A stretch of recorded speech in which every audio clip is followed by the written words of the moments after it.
رحم الله من قرأ الفاتحة.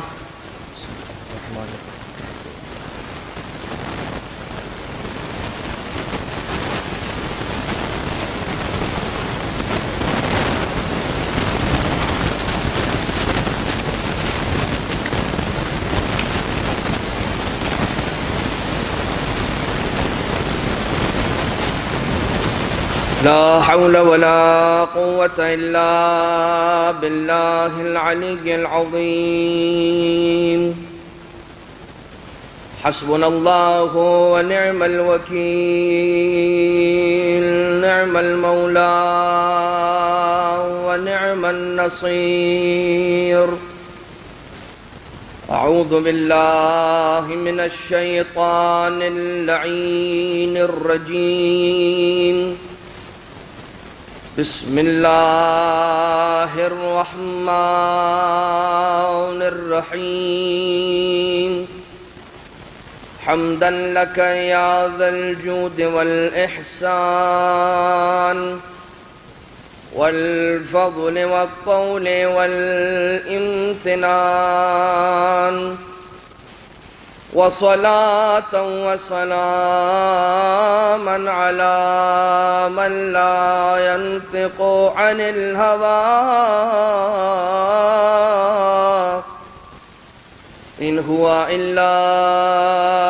وحي يوحى.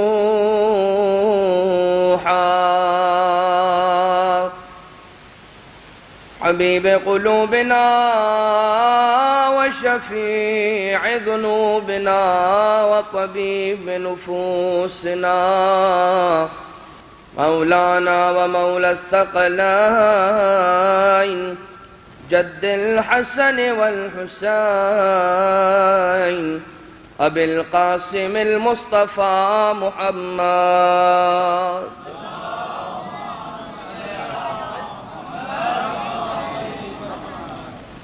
وعلى آله الذين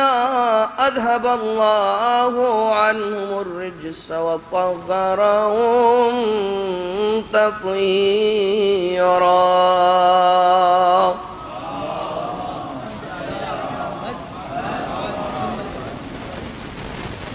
لا سيما على الإمام المنتظر والحجة الثاني عشر،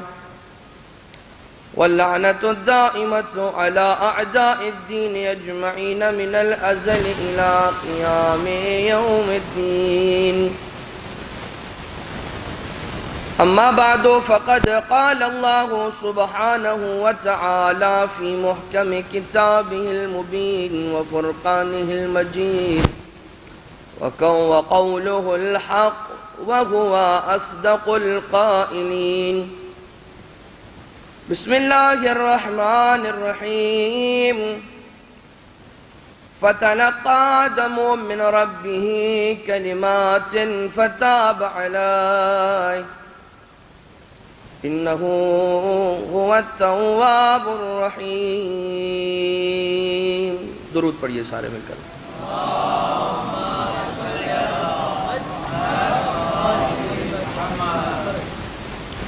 اللہم صل على فاطمة وأبيها وبعلها وبنيها والسر المستودع فيها عدد ما أحاط به علمك وأحصى به كتابك. شہادت سیدۃ نساء العالمین دختر پیغمبر اکرم دلبند مصطفیٰ فاطمۃ الزہرا سلام اللہ علیہا کے اعتبار سے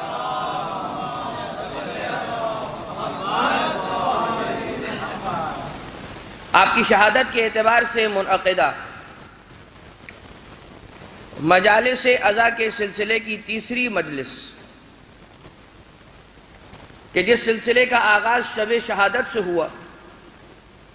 اور آج ہم اس سلسلے کے تیسرے مرحلے میں داخل ہو رہے ہیں. عزیزان محترم، جناب سیدہ کے اعتبار سے آپ نے وہ کلام سماعت فرمایا کہ بی بی لیلۃ القدر کی حیثیت رکھتی ہیں، اور اس کے بعد پھر کل کی مجلس کے اندر آنے والا بیان جناب سیدہ کے مصداق کوثر ہونے کے اعتبار سے کچھ آپ نے بیان سماعت فرمایا، کچھ بی بی کے مناقب کو آپ کی خدمت میں عرض کیا گیا تھا، اور اس کے بعد پھر کچھ تربیت والدین اور تربیت اولاد کے حوالے سے چند معروضات کو پیش کیا جا رہا تھا۔ اور چونکہ پھر بات جناب خدیجہ کبریٰ سلام اللہ علیہا سے آگے بڑھتے ہوئے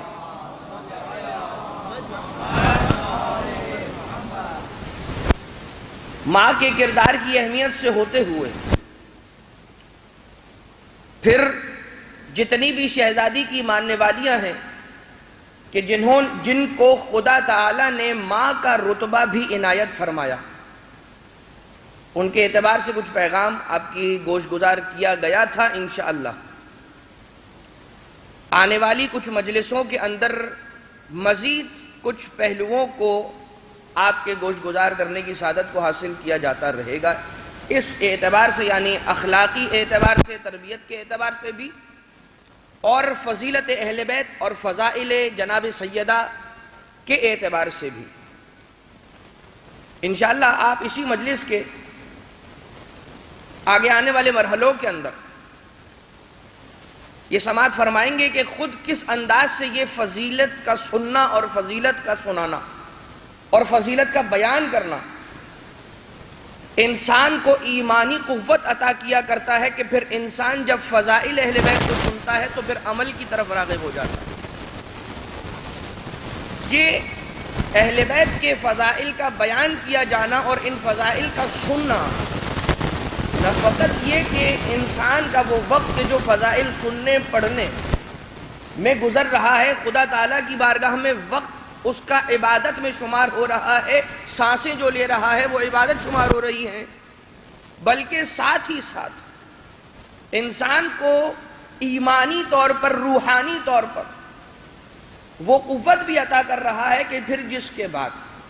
اس کے اعضاء و جوارح اس بات پر آمادہ ہو رہے ہیں کہ جن کی اتنی زیادہ فضیلت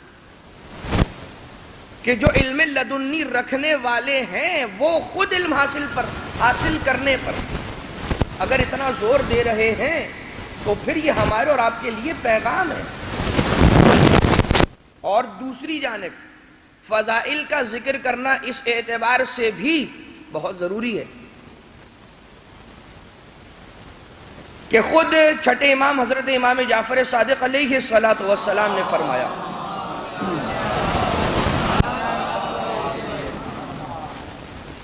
اتجلسون وتتحدثون، مفہوم حدیث بیان کر دوں کہ کیا تم مجلسیں برپا کرتے ہو، ان مجلسوں میں ہماری حدیثوں کو بیان کرتے ہو؟ تو جو صحابی تھا اس نے جواب دیا قال نعم جعلت فداک یا سیدی یا ابن رسول اللہ، کہ جی ہاں اے فرزند رسول، ہم بالکل ان مجلسوں کو برپا کرتے ہیں۔ اِنَّا تِلْكَ الْمَجَالِسِ لَأُحِبُّهَا، تو پھر جان لو، میری جان آپ پر قربان ہو جائے اے فرزند رسول، ہم ان مجلسوں کو برپا کرتے ہیں، آپ کی احادیث کو بیان کرتے ہیں۔ تو پھر چھٹے امام علیہ السلام نے اس موقع پر آ کر ارشاد فرمایا، بیان فرمایا کہ اِنَّ تِلْكَ الْمَجَالِسِ لَأُحِبُّهَا، کہ جان لو تو پھر کہ وہ مجلسیں وہ ہیں کہ جنہیں میں محبوب رکھتا ہوں، ہم پسند کرتے ہیں۔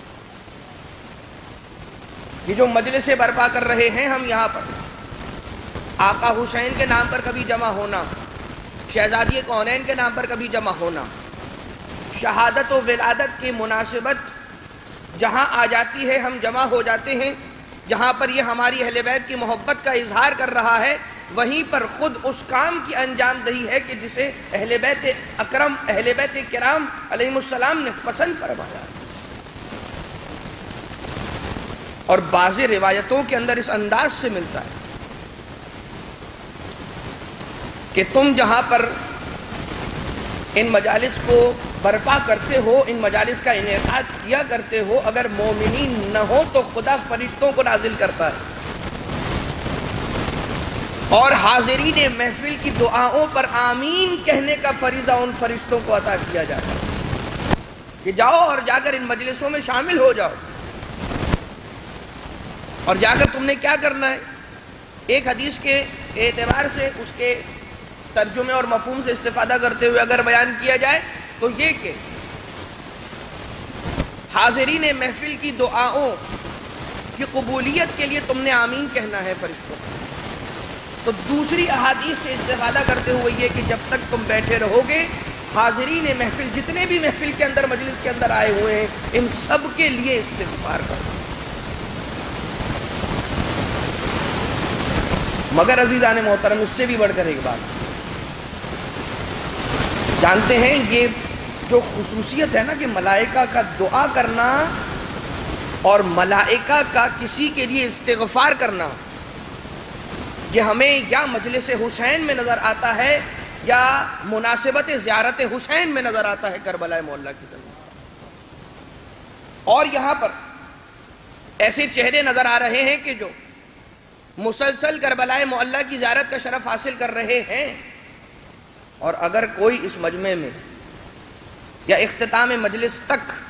جو بھی شامل ہوتا رہے پہلے سے ہی اس کے لیے دعا کر لی جائے، اے خدا جتنے بھی مومنین شوق زیارت رکھتے ہیں، منتظر ہیں بلاوے کے، ان سب کو جلد اپنی کربلا کی زیارت فرما،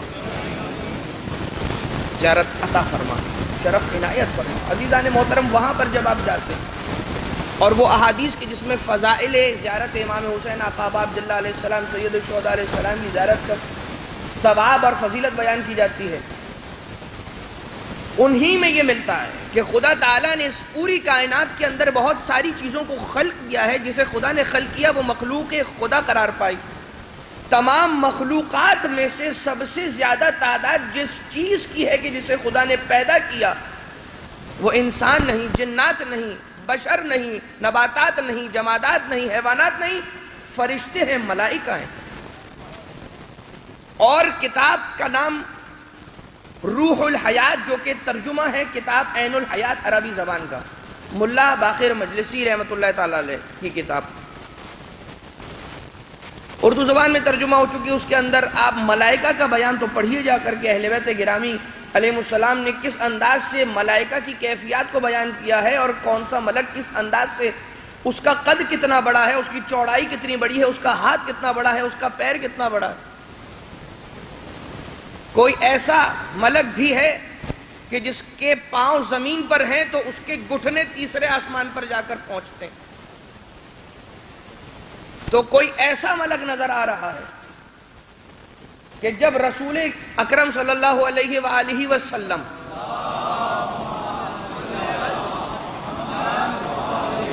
سفر معراج پر تشریف لے جاتے ہیں تو پھر وہاں پر ایک ایسے ملک کو دیکھا کہ ان گنت ہاتھ ہیں، ان گنت ہتھیلیاں ہیں۔ میں ان گنت کہہ رہا ہوں ورنہ حدیث کے اندر تو تعداد بھی موجود ہے کہ مثال کے طور پر 1000 ہتھیلیاں، ہر ہتھیلی میں 1000 ہاتھ، اور ہر ہاتھ میں ہزاروں انگلیاں، اور ہر انگلی میں صدیوں پور۔ اور اس کا کام یہ ہے، اس ملک کی ڈیوٹی یہ ہے کہ خدا تعالیٰ نے اسے مقرر کیا ہے اعداد و شمار اکٹھا کرنے کے لیے، ہر چیز گنتی کرنے کا فریضہ اس ملک کو عطا کیا گیا خدا کی جانب سے۔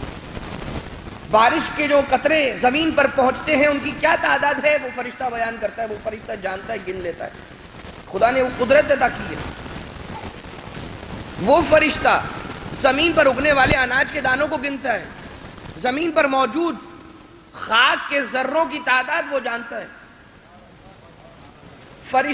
وہ فرشتہ ہے کہ جو جانتا ہے کہ خدا تعالیٰ نے کتنے انسانوں کو کرۂ ارض پر خلق کیا، الغرض کے ہر چیز کی جسے شمار کیا جا سکتا ہے اسے شمار کرنے پر مامور ہے۔ رسول اکرم نے فرمایا، سوال کیا کہ اے ملک کیا کوئی ایسی شے بھی ہے کہ جسے تو شمار نہ کر سکتا ہو؟ رسول اکرم علم جاننے کے باوجود بھی سوال کر رہے ہیں تو استفہام کے لیے نہیں، ہم تک بات پہنچانے کے لیے۔ اور جب سوال کا جواب دینا شروع کیا اس ملک نے تو کہا کہ ہاں اے رسول خدا، اے حبیب خدا، اے خدا کی محبوب ترین خلقت، ایک ایسی شے ہے کہ جس کا شمار کرنا میرے بس میں بھی نہیں ہے۔ وہ شے کیا ہے؟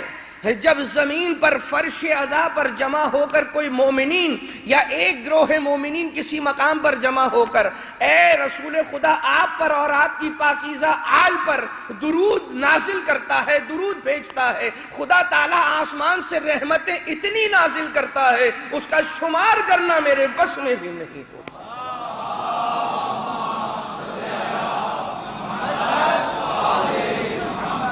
اس کا شمار کرنا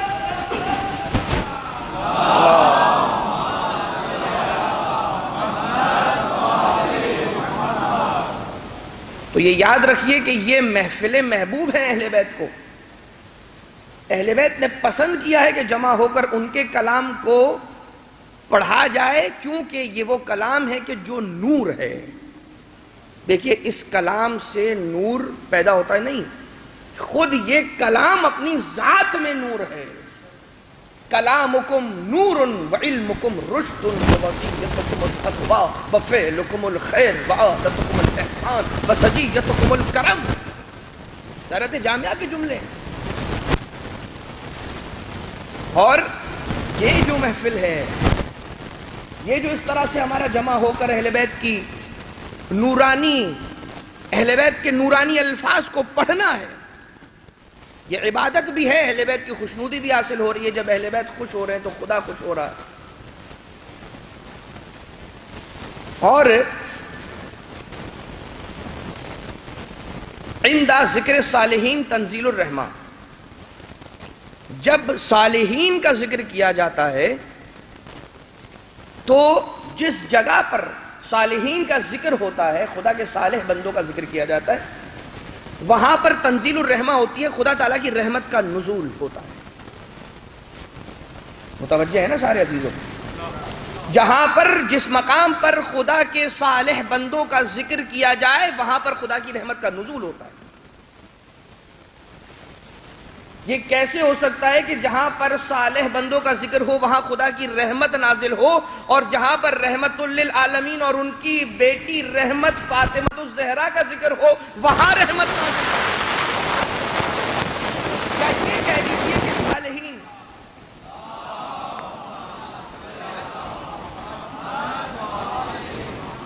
یا یہ کہہ لیجیے کہ جہاں صالحین کا ذکر ہو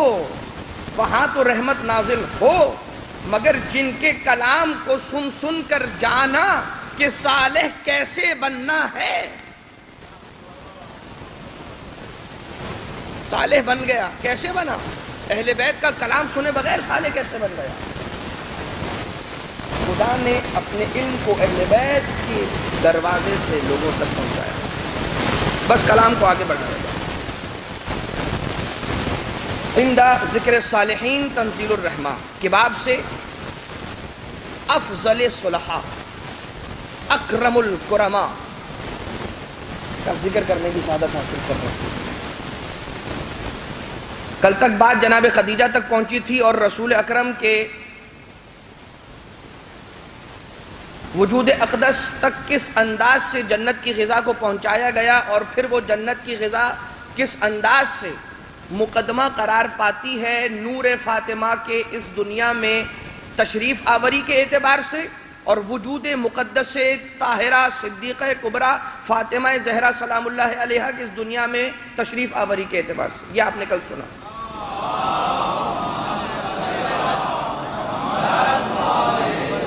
اور جب آپ نے یہ سن لیا کہ یہ بی بی وہ ہے کہ جو نور ہے، بلکہ اس بات تک تو اب ہم پہنچیں گے انشاءاللہ، مگر جس غذا کو خدا تعالیٰ نے فراہم کیا جنت کی غذا کو، شجرہ طوبہ کا پھل سیب کہ جس کے نتیجے میں بی بی کی عبادت ہوئی، اور جنت کی وہ غذا کہ 40 دن عبادت اور روزہ اور مناجات اور راز و نیاز، اور اس کے بعد 40ویں شب وہ افطار، کہ جس کو جنت کی غذا کے طور پر مہیا کیا گیا، وہ عطا کیا گیا رسول کو، کہ جس میں اور کوئی شریک نہ ہوا. اور اس کے بعد جناب خدیجہ نے اپنے بطن مبارک میں نور فاطمہ سلام اللہ علیہ کو محسوس کیا، اور اس کے بعد فرمایا کہ میں اس نور، اس بچی، اپنی اس بیٹی کی تسبیح کی آواز کو سنا کرتی ہوں. یہ بیٹی میری وہ ہے کہ جو میرے دل کو لبھایا کرتی ہے اس وقت کہ جب میں بہت مغموم اور محزون ہوا کرتی ہوں. جناب سیدہ نے کس انداز سے جناب سیدہ کا نور خلق ہوا وہ ایک روایت سن لیجئے، اور اس کے بعد یہ سنیے گا کہ کس انداز سے اس نور فاطمہ زہرا نے کن کن کی شفاعت فرمائی. خدا تعالیٰ نے فرمایا، ایک روایت کے اندر آیا ہے کہ خلقتک یا محمد خلقتک، اے حبیب میں نے تجھے خلق کیا. حدیث قدسی ہے، اے حبیب میں نے تجھے خلق کیا. وَخَلَقْتُ نُورَ عَلِيٍّ، اور اس کے بعد تیرے ہی نور سے علی کے نور کو اخذ کیا.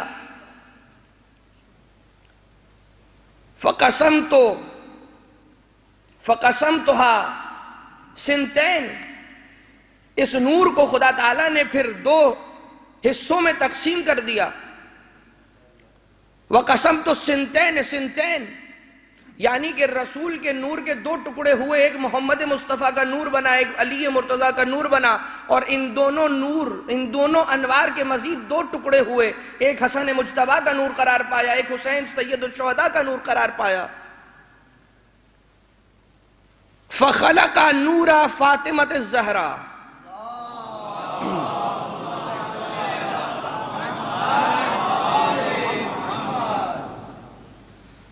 اس کے بعد خدا تعالیٰ نے جناب سیدہ کے نور کو خلق کیا. فَأَفَاظَ نُورَهَا فِينَا، اور اس کے بعد بی بی کے نور کو، سیدہ کے نور کو ہم چاروں کے انوار میں پھیلا دیا. عزیزوں کسی منزل تک لے جانا چاہ رہا ہوں، ساتھ دیجئے گا. چاروں انوار کے اندر نور فاطمہ زہرا کو پھیلا دیا. اب نور محمد مصطفیٰ میں نور فاطمہ موجود ہے، اب نور علی مرتضیٰ میں نور فاطمہ زہرا موجود ہے، نور حسنین کریمین میں نور فاطمہ زہرا موجود ہے. نتیجتاً ہوا یہ کہ ان چاروں نوروں کی مرکزی شخصیت، بلکہ ان پانچوں انوار کی مرکزی شخصیت قرار پا گئی نور فاطمۃ الزہرا. یہی وجہ ہوئی کہ جب یہ پانچوں انوار اس وقت کے جب چادر کسا کے نیچے جمع ہوئے، جناب جبریل تشریف لائے، دیکھا، سوال کیا خدا سے، من تحت الکسا یا رب ومن تحت الکسا. میں یہ سوال کروں گا، اے جناب جبریل کیا آپ نہیں جانتے پہلی مرتبہ زمین پر وحی لے کر تشریف لائے ہیں؟ جواب دیں گے جبریل نہیں میں تو جانتا ہوں، مگر مجھے چادر کسا کے نیچے خاک کے پیکر نہیں، نور اتنا نظر آ رہا ہے کہ نور کے علاوہ کچھ نہیں نظر آ رہا. اسی لیے میں یہ سوال کروں، اسی لیے میں یہ سوال کر رہا ہوں کہ یا رب ومن تحت الکسا، کہ آخر اس کسا کے نیچے، اس چادر کے نیچے ہے کون؟ اور جب باری آتی ہے تعارف پنجتن کی تو خدا تعالیٰ نے نہ محمد مصطفیٰ کے ذریعے سے تعارف کرایا، نہ علی مرتضیٰ کے ذریعے سے تعارف کرایا، نہ حسن مجتبیٰ کے ذریعے سے، نہ حسین سید الشہداء کے ذریعے سے. جب پنجتن کے تعارف کی باری آتی ہے خدا نے حدیث قصہ میں فرمایا ہم فاطمۃ و ابوہا و بالہا و بنوہا. درود پڑھیے سارے مل کر محمد و آل محمد.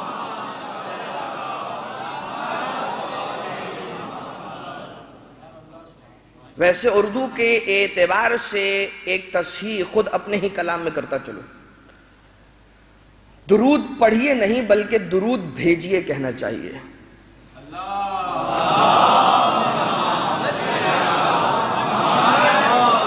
اور بہرحال صاحب زبان نہ ہونے کے اعتبار سے انشاءاللہ میری اس غلطی کو آپ درگزر ضرور فرمائیں گے. درود پڑھیے سارے مل کر محمد و آل. پھر سے یہاں پر خدا تعالیٰ نے پنجتن پاک کو جب متعارف کروانا چاہا تو جس ہستی کا سہارا لیا،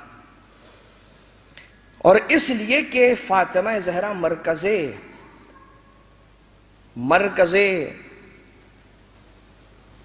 کسا ہیں، مرکز اہل بیت ہیں، ام الائمہ ہیں،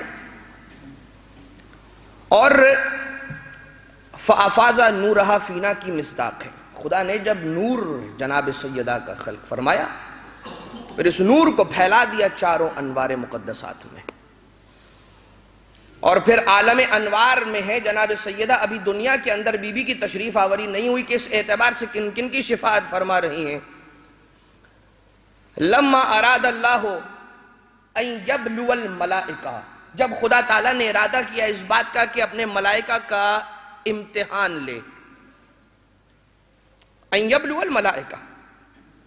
ارسل الیہم سحابا مظلما، تو پھر خدا تعالیٰ نے ان کی جانب بھیجا ایک سیاہ بادل کو، اور اس سیاہ بادل کی کیفیت کیا تھی؟ فکانت الملائکۃ لا تنظر اولها من آخرها ولا آخرها من اولها. عرش پر چھا جانے والا یہ سیاہ بادل اتنی سیاہی اور اتنی تاریکی اور اتنی ظلمت اور اتنا اندھیرا لے کر آیا کہ ملائکہ ایک دوسرے کو نہیں دیکھ پاتے تھے، اتنا اندھیرا تھا. فقالت الملائکۃ یا الہنا و سیدنا، تو پھر ملائکہ نے یہ کہا کہ اے میرے اللہ، اے ہمارے اللہ، اے ہمارے سردار، منذ خلقتنا، جب سے تو نے ہمیں خلق فرمایا ہے، ما رأینا مثل ما نحن فی،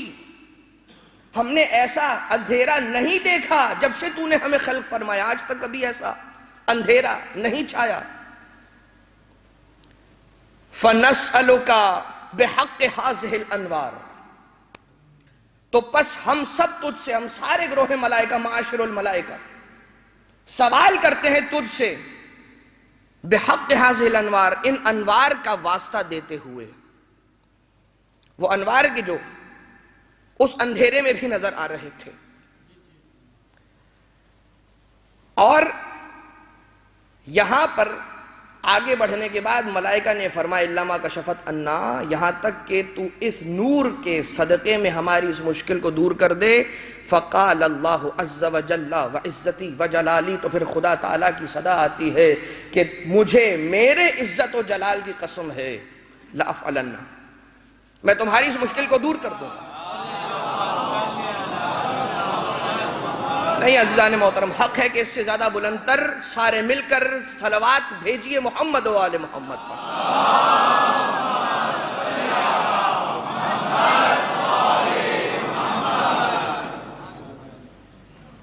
الا ما کشفت عنا، فقال اللہ وعزتی وجلالی لأفعلن، فخلق نور فاطمہ وعلقها فی قرطاء العرش، اور پھر خدا تعالیٰ نے نور جناب سیدہ کو عرش کے بالکل درمیان میں معلق کر دیا. فظہرت السماوات السبع والارضون السبع، جناب سیدہ کے نور کا آنا تھا، نتیجہ یہ ہوا ساتوں طبقات زمین بھی روشن ہو گئے، آسمان کے ساتوں طبقات بھی نور سیدہ سے منور اور روشن ہو گئے.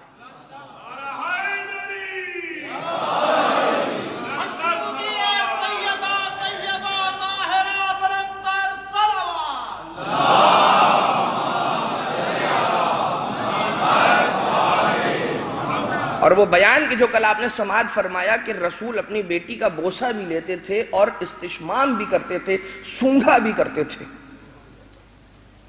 اور گزشتہ ایام کے اندر جو حدیث آپ نے سماعت فرمائی ان سے اس بات کا ضرور اندازہ لگایا جا سکتا ہے کہ رسول اپنی اس بیٹی سے کس درجہ محبت فرمایا کرتے تھے. مگر شیخ عبد الحسین امینی رحمت اللہ تعالیٰ علیہ نے اپنی کتاب فاطمۃ الزہرا سلام اللہ علیہا کے جو ان کی تقاریر کا مجموعہ ہے اس کے اندر یہ بیان فرمایا کہ جناب سیدہ ولیہ خدا ہیں، ولیہ خدا ہیں اس زمین کے اوپر. خدا، مصطفیٰ، مرتضیٰ سبھی ولی ہیں،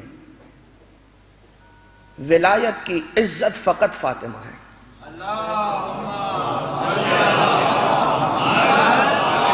خدا، مصطفیٰ، مرتضیٰ سبھی ولی ہیں، ولایت کی عزت فقط فاطمہ ہے. زمانے کی جنت نہ جانے کہاں ہو، محمد کی جنت فقط فاطمہ ہے.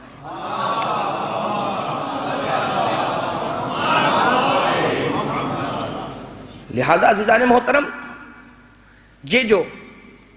عرش پر موجود ملائکہ اس اندھیرے کی وجہ سے کرب اور مصیبت کے اندر موجود تھے، مبتلا تھے، عالم انوار کے اندر جس ہستی کے نور نے انہیں نجات بخشی ہے اس ظلمت سے، وہ جناب سیدہ کی ذات ہے۔ اور جب آگے بڑھیں گے تو پھر آپ نے جیسا کہ حدیث قصہ کے اندر یہ سماعت فرمایا کہ خدا تعالیٰ مرکز قصہ جناب سیدہ کے فضائل کو اس انداز سے بیان کرتا ہوا نظر آ رہا ہے کہ یہ میری کنیز فاطمہ ہے،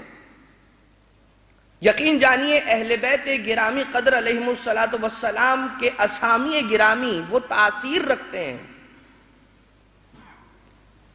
کہ انسان اپنی کسی بھی مشکل کے اندر ان سے متوسل ہو جائے، ہو نہیں سکتا کہ پھر خدا تعالیٰ اس کی مشکل کو دور نہ کرے۔ اب چاہے وہ فرشتے ہوں،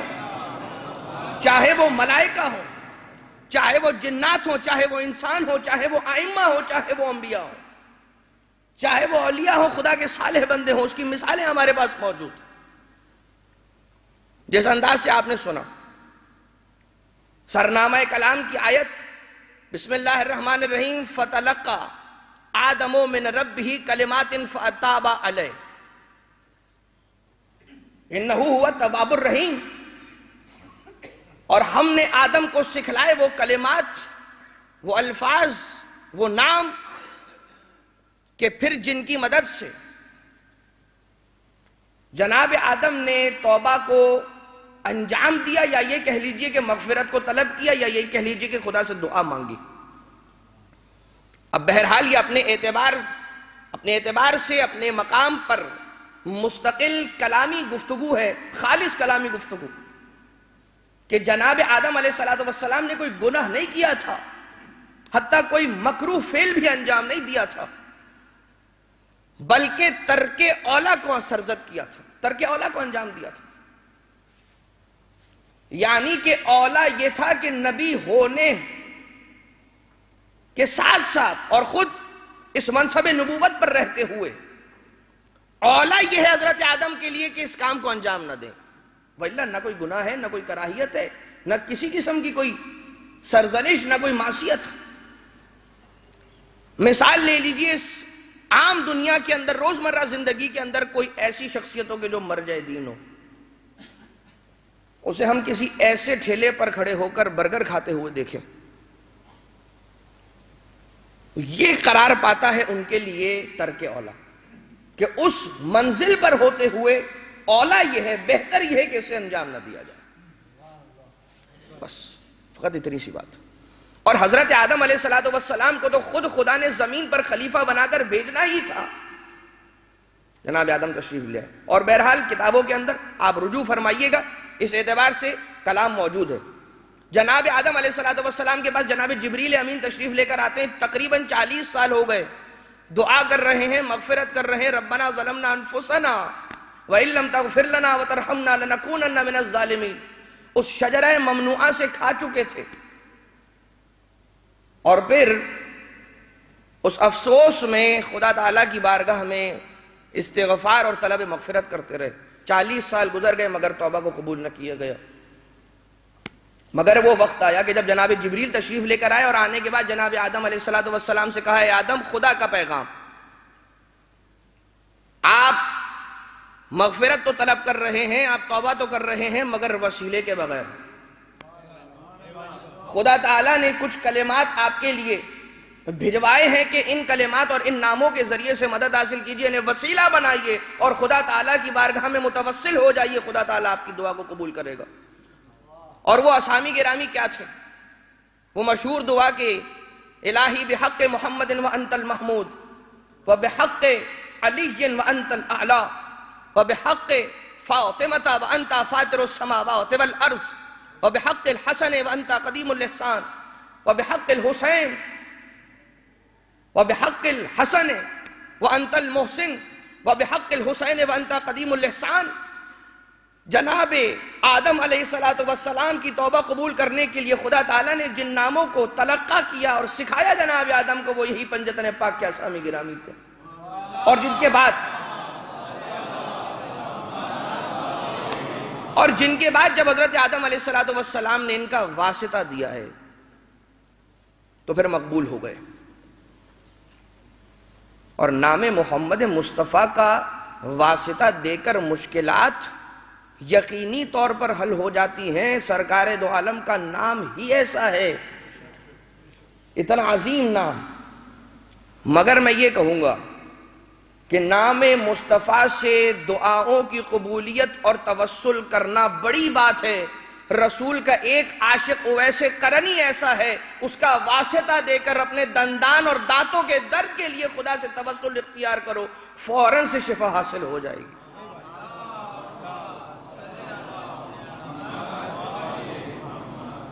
سارے مل کر ہم آواز ہو کر ایک مرتبہ بلند ترین درود بھیجئے محمد و آل محمد۔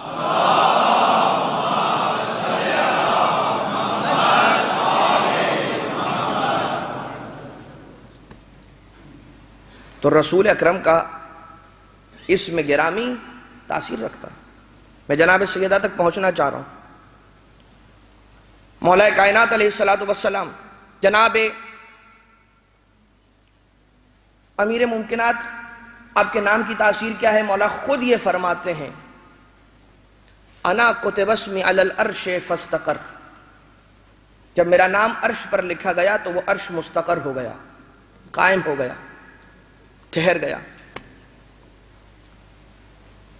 وَكُتِبَ عَلَى السَّمَاوَاتِ فَقَامَتْ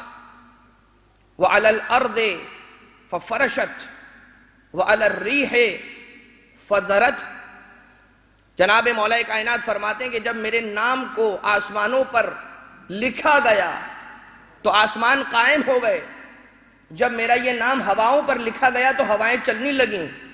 جب وادیوں پر میرا یہ نام لکھا گیا تو وہاں سے نہریں جاری ہو گئیں، جب بادلوں پر لکھا گیا تو بادل برسنے لگے، جب بجلیوں پر نام لکھا تو بجلیاں کڑکنے لگیں، جب رات پر لکھا تو اندھیری اور تاریک ہو گئی، جب دن پر نہار پر علی کا نام لکھا گیا تو فَأَنَارَ وَتَبَسَّمْ، منور اور روشنی والا ہو گیا، اور اس کے بعد مسکرانے لگا۔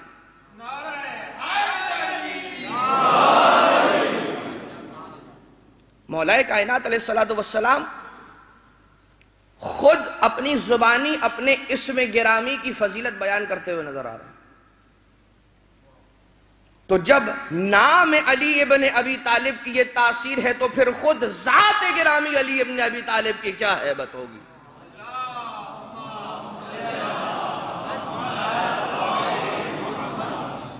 اور عزیزان محترم، طوفان نوح، کشتی نوح چلنا شروع ہوتی ہے شہر کوفہ سے، اور شہر کوفہ سے چل کر تقریباً 80 سے 85 کلومیٹر کے فاصلے پر موجود وہ سرزمین کے جسے سرزمین کرب و بلا کہا جاتا ہے، یہ کشتی نجات کوفہ سے چلتی ہے۔ جیسے ہی کربلا کے قریب پہنچی تو ایک مرتبہ یہ کشتی نوح ڈولنے لگی۔ جناب نوح ایک مرتبہ پریشان ہو کر خدا سے مخاطب ہوتے ہیں اور فرماتے ہیں کہ اے خدا، تو نے تو وعدہ کیا تھا کہ جو اس کشتی میں سوار ہو جائے گا وہ نجات یافتہ ہو جائے گا۔ فرمایا کہ اے نوح، یہ سرزمین ہی ایسی ہے کہ جس سرزمین پر میں ابھی منزل مصائب پر نہیں آیا ہوں عزیزان محترم، مگر کیا کروں، حسین ابن علی کی ذات ایسی ہے، فضیلت کا موقع تھا، آدم کی توبہ قبول ہو رہی تھی، مگر جب آدم کے سامنے حسین ابن علی کا نام لیا ہے، باقی پنجتن کے 4 ناموں میں سے جب بھی نام لیے گئے تو جناب آدم کا دل خوش ہو گیا۔ حسین ابن علی کا نام لیا، ایک مرتبہ آدم رونے لگے۔ اور جب خدا تعالیٰ کا یہ بندہ نبی خدا نوح علیہ السلام آپ کی کشتی کربلا معلیٰ کی سرزمین کے قریب سے گزرتے ہوئے ڈولنے لگی ہے، خطرہ تھا کہ کبھی ڈوب جائے اور ابھی ڈوب جائے،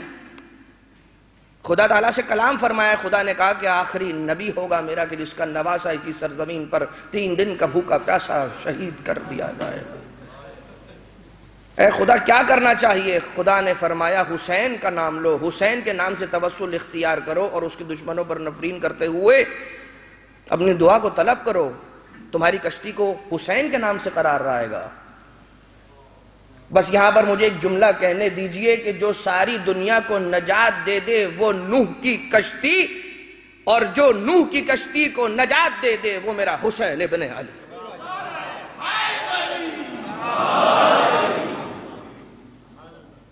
لہٰذا آقا حسین کے نام گرامی کی یہ طاقت، مگر جناب سیدہ کا اسم گرامی۔ آپ نے یہ کلام سنا پہلی مجلس کے اندر شب شہادت کے وقت کہ جناب سیدہ کا نام تو اسم اعظم ہے ہی، مگر خود جناب سیدہ ذات گرامی آپ کی وہ ہستی ہے کہ جسے خدا تعالیٰ نے اپنا سب سے بڑا راز قرار دیا۔ تو لہٰذا ائمہ طاہرین علیہم السلام معصومین گرامی قدر کے جتنے اسامی گرامی ہیں ان سے متوسل ہونا اور ان سے توسل اختیار کرنا ایک اثر رکھتا ہے، خدا نے پسند کیا ہے، اور یہی وہ دروازے ہیں کہ جو خدا کے دروازے ہیں، ابواب خدا ہیں، ابواب الہدا ہیں، ابواب المراد ہیں۔ مگر ان معصومین میں سب سے منفرد نام، سب سے منفرد تاثیر لے کر آنے والا جناب سیدہ کا نام ہے۔ اور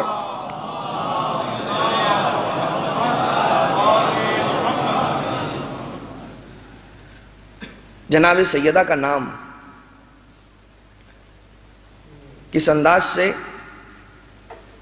پانچویں امام باقر العلوم والنبیین حضرت امام محمد باقر علیہ الصلوۃ والسلام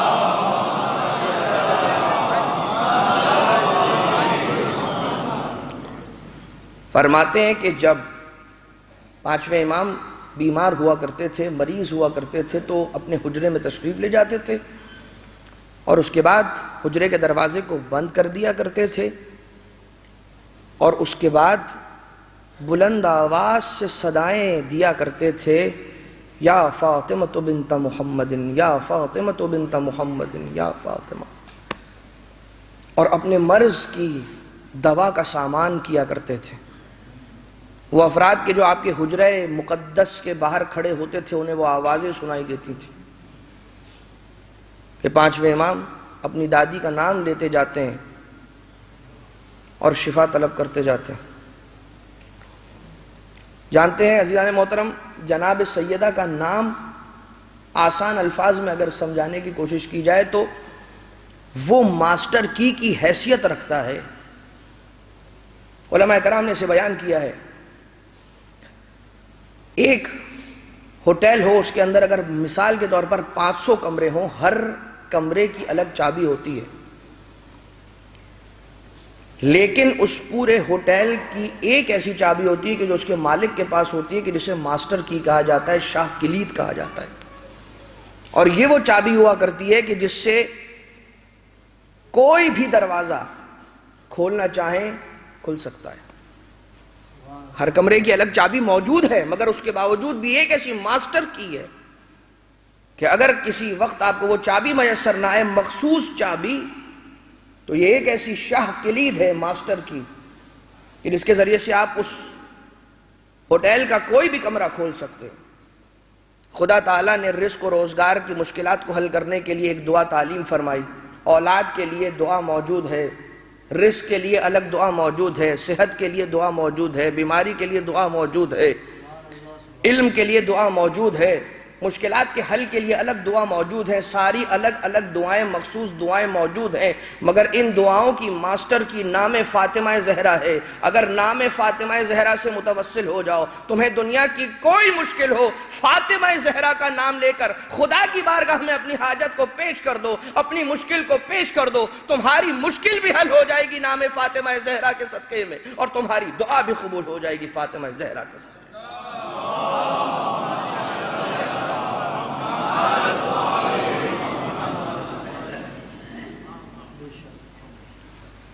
اور یوں ہی اہل بیت علیہ السلام نہیں فرما رہے کہ نحن حجت علیکم والفاطمۃ حجت علینا، کہ ہم ائمہ تم پر حجت ہے خدا کی، اور اگر کوئی ہم پر حجت ہے خدا کی، ہم ائمہ پر بھی، تو وہ فاطمہ زہرا کی ذات ہے۔ حجت سے مراد یہاں پر کیا ہے؟ حجت سے مراد ہے سردار۔ جناب ائمہ اہل بیت علیہ السلام ہم سب کے سردار ہیں، مگر ان تمام کی سردار ہیں سوائے امیر المومنین کے جناب سیدہ، جناب سیدہ۔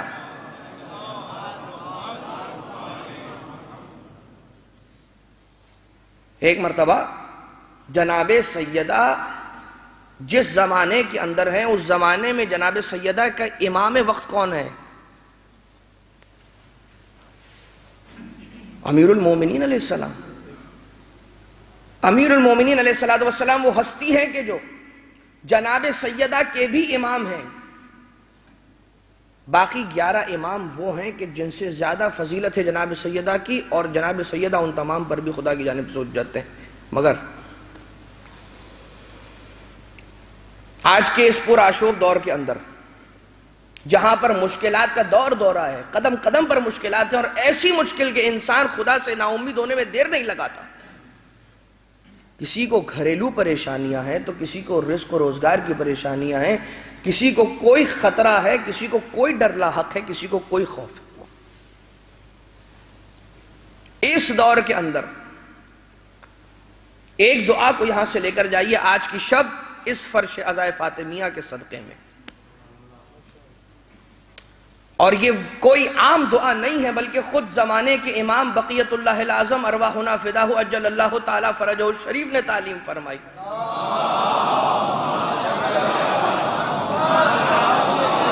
اور جب یہ دعا تعلیم فرما رہے ہیں،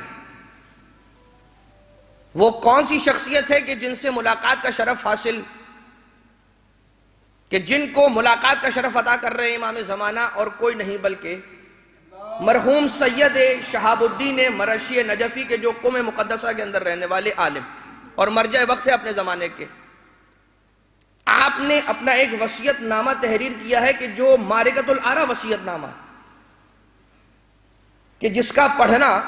بہت مفید ہے، اگر کہیں سے آپ کو حاصل ہو جائے، کہ جو انٹرنیٹ کے اوپر بھی موجود ہے، اسے ضرور تلاوت کیجئے، اسے ضرور پڑھیے۔ اس کے اندر سید مرشی نجفی بہت مفید باتیں لکھ کر گئے ہیں، خود اپنے بیٹے کے لیے بھی نصیحتیں کر کر گئے ہیں اور عوام الناس کے لیے بھی۔ چند وصیتوں میں سے ایک آدھ وصیت آپ کی خدمت میں عرض کر دوں کہ جناب مرحوم مرشی نجفی یہ کہتے ہوئے جاتے ہیں کہ جس مصلی پر میں نے 40 سال نماز شب کو ادا کیا ہے، اس مصلی کو میرے ساتھ قبر میں داخل کر دیا جائے۔ آپ تبلیغ کا انداز دیکھ رہے ہیں، کیا انداز ہے تبلیغ کا؟ اگر ساری زندگی ایک مرتبہ بھی کہیں پر سید شہاب الدین مرشی نجفی نے یہ جملہ نہ کہا ہو کہ نماز شب پڑھا کرو، بہت فائدہ ہے، بہت تلقین کی گئی ہے، تب بھی ان کا یہ ایک جملہ نصیحت کے لیے کافی ہے کہ جس مصلی پر میں نے 40 سال مسلسل نماز شب کو پڑھا، اس مصلی کو میرے ساتھ دفن کیا جائے، میرے قبر میں رکھا جائے۔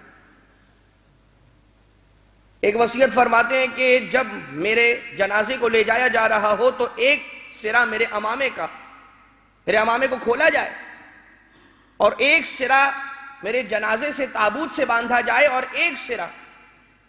اس منبر کے ساتھ باندھا جائے کہ جو میرے مکتبے میں، میری لائبریری میں موجود ہے، کہ جس منبر پر ہر شب جمعہ مجلس ہوا کرتی ہے آج بھی۔ اور اس منبر سے باندھنے کے بعد کیا عمل انجام دیا جائے؟ مصائب رخصت امام حسین پڑھے جائیں، اور اس کے بعد میرے جنازے کو لے جایا جائے بی بی معصومہ سلام اللہ علیہا کے حرم میں، اور اس کے بعد وہاں پر میرے جنازے کو رکھا جائے، امامے کے ایک حصے کو باندھا جائے سیدہ معصومہ کی زری کے ساتھ، دوسرے سرے کو باندھا جائے میرے جنازے کے ساتھ، اور اس کے بعد پھر سے مصائب رخصت امام حسین پڑھے جائیں، اور اس کے بعد قبر میں مجھے رکھنے سے پہلے پھر سے مصائب رخصت امام حسین پڑھے جائیں۔ نہیں معلوم اس میں کیا پیغام پوشیدہ ہے، مگر شخصیت اتنی بڑی ہے کہ آپ کے انتقال کے بعد وہ اسرار ظاہر ہونا شروع ہوئے کہ جو وجہ تھی ان کی ایک خاص وصیت کے پیچھے، ایک ایسی وصیت کر کے گئے۔ کون سی وصیت؟ میں وصیت نصیحت تاکید کر کے جاتا ہوں کہ جو میرے اس وصیت نامے کو پڑھے اور اس کی اس شق کو پڑھے، نماز کے قنوت کے اندر اس دعا کو ترک نہ کرے، وہ دعا کیا ہے؟ اللہم انی اسألک بحق فاطمہ و ابیہا و بالہا و بنیہا و السر المستودع فیہا ان تصلی علی محمد و آل محمد وان تفعل بی ما انت اہلو ولا تفعل بی ما انا اہلو۔ جناب شہاب الدین مرشی نجفی یہ کہہ کر وصیت کر کے جا رہے ہیں کہ اپنی نمازوں کے اندر، واجب نمازوں کے قنوت کے اندر فاطمہ زہرا کو وسیلہ بناؤ اس دعا کے پڑھنے کے ذریعے سے۔ ان کے انتقال کے بعد جو ان کے خاص شاگردان تھے انہوں نے یہ راز کھولا کہ ہمیں اجازت نہیں تھی ان کی زندگی کے اندر یہ راز شیئر کرنے کی، الا یہ کہ وہ اس دنیا سے رخصت ہو جاتے۔ سید شہاب الدین مرشی نجفی ایک مرتبہ شرف حاصل کرتے ہیں زمانے کے امام عجل اللہ تعالیٰ فرجہ شریف سے ملاقات کا۔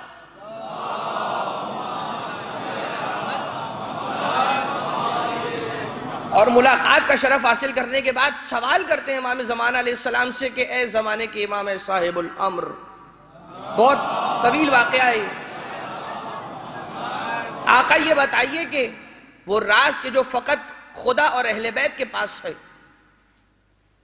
اگر وہ راز بتا دیجئے کہ قبر جناب سیدہ کہاں ہے۔ میں بہت مختصر بیان کر رہا ہوں، دامن وقت تنگ ہوتا چلا جا رہا ہے، بہت تیزی کے ساتھ منزل مصائب سے مربوط ہونا چاہ رہا ہوں،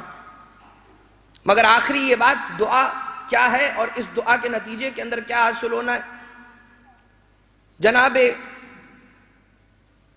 سرکار امام زمانہ علیہ السلام یہ فرماتے ہیں کہ اے مرشی نجفی، تم قم کے اندر موجود ہو، سرزمین قم میں جو صاحبہ مدفونہ ہیں، ساتویں امام علیہ السلام کی بیٹی کے جن کا نام بھی فاطمہ ہے، ہم تمہیں وہ راز تو نہیں بتا سکتے کہ قبر زہرا کہاں ہے، لیکن اگر تم نے قم میں دفن شدہ فاطمہ کی زیارت کی، بالکل اتنا ہی ثواب ہے کہ جس طرح سے مدینہ منورہ میں قبر زہرا کے سامنے کھڑے ہو کر زیارت پڑھنے کا ثواب ہے۔ لہذا تمہیں چاہیے کہ قم میں رضا کی جو بہن فاطمہ دفن ہے، ضرور اس کی زیارت کو جاؤ۔ بس یہ دعا کیا دعا ہے جو امام زمانہ علیہ السلام نے اس وقت تعلیم فرمائی کہ جب سید مرشی نجفی نے اپنی کچھ مشکلات کو بیان کیا زمانے کے امام کے سامنے اور کہا کہ مجھے یہ مشکل ہے، اس کا کیا حل بتائیں گے؟ امام زمانہ علیہ السلام نے جب مشکلات کو سنا تو پھر آخر میں ایک ہی جواب دیا، کہا تیری تمام مشکلات، یہ جو مشکلات بیان کر دی ہیں وہ بھی، اور آئندہ جتنی مشکلات، اور یہ پیغام سب تک پہنچا دینا کہ تمہاری کوئی بھی کیسی بھی مشکل کٹھن مرحلہ ہو، ہماری دادی فاطمہ زہرا کے نام سے توسل اختیار کرو، تمہاری مشکل دور کرے گا خدا۔ مگر عزیزان محترم،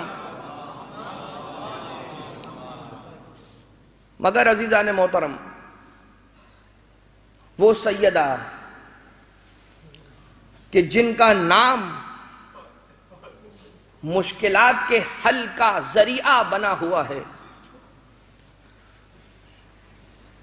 اسی سیدہ پر مشکلات کے پہاڑوں کو توڑ دیا گیا۔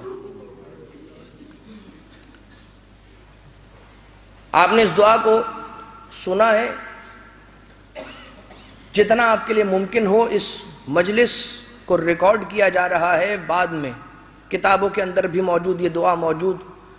اس دعا سے ضرور استفادہ فرمائیے گا۔ اور جناب سیدہ سے توسل اس انداز سے اختیار کیا جا رہا ہے، کہا یہ جا رہا ہے کہ اے خدا تجھے فاطمہ کا واسطہ، تجھے فاطمہ کا واسطہ نہیں، فاطمہ کے حق کا واسطہ۔ فاطمہ زہرا کا حق کیا تھا عزیزو؟ کہ بابا کی شہادت کے بعد آتے سیدہ کو پرسہ دیتے، ہے نا عزیزو؟ ایک بیٹی کا اتنا تو حق ہے نا۔ جانتے ہیں کہ یہ عرب میں بھی دستور تھا، 3 دن تک کسی کے انتقال کے بعد گھر میں چولہا نہیں جلتا تھا، مگر اہل مدینہ نے دیکھا ابھی رسول کی رحلت کے 3 دن نہیں گزرے تھے، خانہ سیدہ سے دھواں اٹھا، اور جب دھوئیں کو دیکھا تو ایک مرتبہ لوگ مدینہ کے رہنے والے چیمی گوئیاں کرنا شروع کر دیتے، کہتے ہیں کہ لگتا ہے کہ رسول اکرم کے خانوادے میں اس رسم کو باقی نہ رکھا گیا۔ شاید چولہے کو جلایا گیا، آگ کو روشن کیا گیا کہ جس کی وجہ سے یہ دھواں اٹھ رہا ہے۔ آنے والوں نے جب آ کر دیکھا، در زہرا کے باہر پہنچے تھے، خانہ فاطمہ زہرا کے قریب آ کر دیکھا، گھر کا چولہا نہیں جل رہا تھا، در کا دروازہ جل رہا تھا۔ فاطمہ زہرا،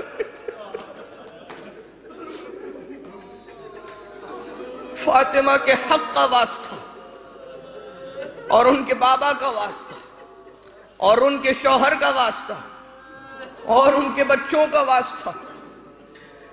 واسطہ دے کر مانگ کیا رہے ہیں؟ اے خدا تو اپنی رحمتیں ہی اہل بیت پر نازل کر دینا، بہت ساری رحمتیں اہل بیت پر نازل کر دینا۔ وہ دروازہ کہ جس دروازے پر آ کر رسول اکرم 6 مہینے یا 9 مہینے کھڑے ہو کر السلام علیکم یا اہل بیت النبوہ و معدن الرسالہ پڑھا کرتے تھے، اسی دروازے کو امت نے آ کر عزیزان محترم، وہ دن گزرا کہ مولا کائنات نے جناب سیدہ کو دفنا دیا۔ آپ نے کل وہ مصائب سنے کہ کس انداز سے مولا کائنات جب غسل دے رہے تھے تو ایک مرتبہ نہیں معلوم کیا ہوا، علی کی چیخ کی بلند ہونے کی آواز، بلند آواز سے علی کے گریہ کو سنا گیا۔ جناب سلمان آ کر سوال کرتے ہیں کہ یا علی کیا وجہ ہے؟ کہا سلمان، فاطمہ نے چھپایا پہلو پر کوڑے کا سیاہ نشان۔ عزیزو، ایک مرتبہ وہ 7 افراد کے جنہیں دفنانے کے لیے ساتھ جانے کی اجازت تھی، مولا کائنات حسنین کریمین بی بی کا جنازہ لے کر گھر سے چلے۔ جناب زینب کبریٰ نے غم کے شدت کے اس وقت میں ایک مرتبہ چلتے چلتے اس مرحلے تک آ گئیں کہ کچھ قدم گھر سے باہر نکلنے لگے۔ جانتے ہیں آدھی رات کا وقت ہے، مدینہ کی گلیوں میں کوئی ایک شخص بھی اس وقت موجود نہ ہوگا۔ علی مرتضیٰ نے ایک مرتبہ فاطمہ کے جنازے کو چھوڑا، بی بی اپنی بیٹی زینب کو تشریف لے جا کر یہ کہتے ہیں بیٹا زینب گھر کے اندر داخل ہو جاؤ، میں ہاتھوں کو جوڑ کر کہوں گا اے میرے مولا، ارے آج یہ کوفہ ہے، گلیوں میں کوئی نہ تھا، زینب کبریٰ کم سن ہے، مکمل حجاب میں ہے، چادر سر پر ہے، مگر گھر میں بھیج رہے، ارے کل یہی کوفہ ہوگا، لعینوں کا مجمع ہوگا، آپ کی زینب کے سر پر چادر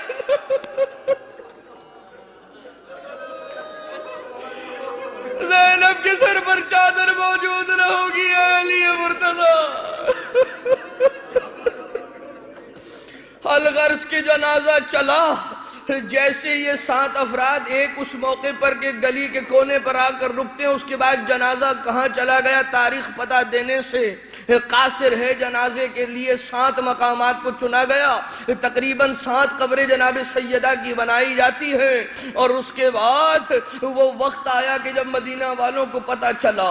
کہ دختر پیغمبر کو دفنا دیا گیا، ہم نے نماز جنازہ بھی نہ پڑھی، کہیں ایسا نہ ہو کہ ہماری عزت پر حرف آ جائے، ہم جائیں گے فاطمہ زہرا دختر پیغمبر کا جنازہ قبر کو کھول کر احترام کے ساتھ نکالیں گے۔ چنا گیا عرب کی اس وقت کی رسول کی بزرگ اور بوڑھی صحابیاؤں کو جمع کیا گیا، کہا گیا فاطمہ کی قبر کو نکالا جائے گا، قبر کے گرد قنات کو باندھا جائے گا، وہ رسول کی صحابیات کے جو بوڑھی صحابیات ہیں رسول اکرم کے دور میں تھی، فقط انہیں ہی قنات میں جا کر شہزادی کی قبر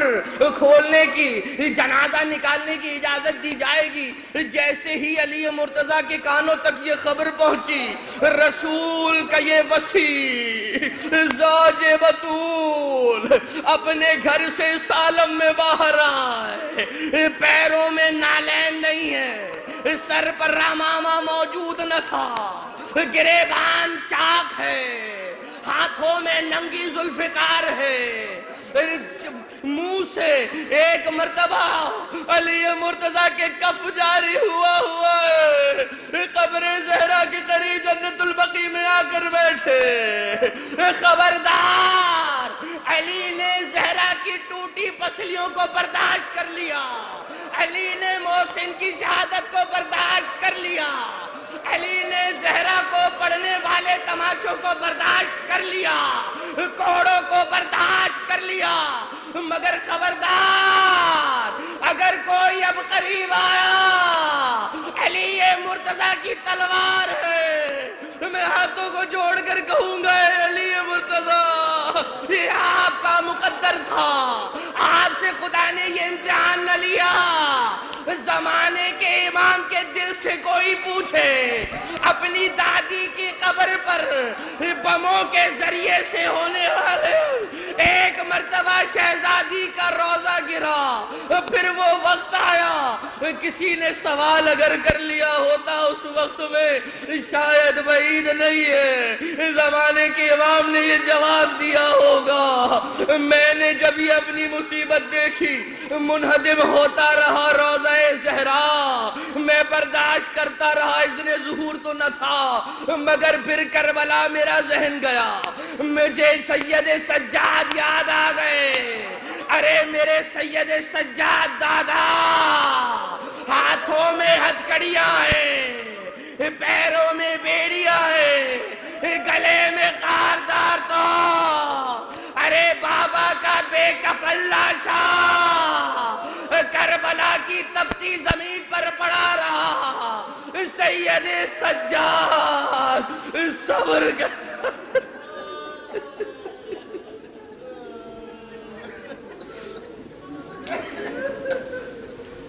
الا ولعنۃ اللہ علی القوم الظالمین، وسيعلم الذین ظلموا أي منقلب ينقلبون۔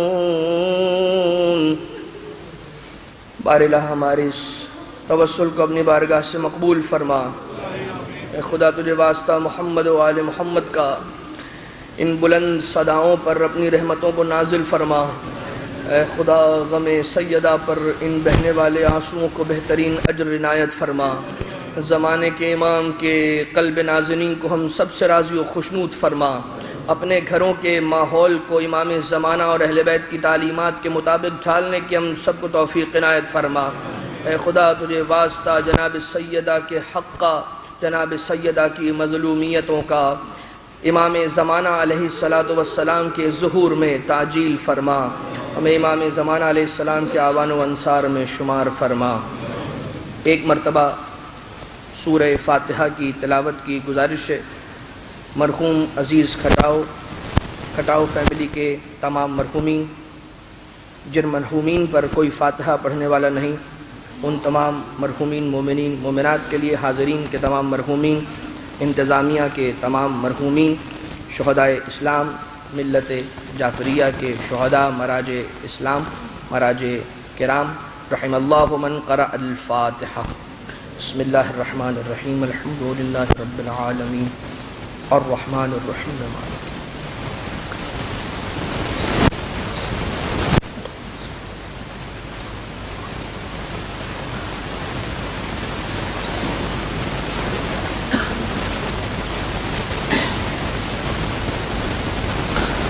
اللهم اغفر للمؤمنين والمؤمنات والمسلمين والمسلمات الأحياء منهم والأموات، تابع بيننا وبينهم بالخيرات إنك مجيب الدعوات، إنك غافر الخطيئات، إنك على كل شيء قدير، برحمتك يا أرحم الراحمين۔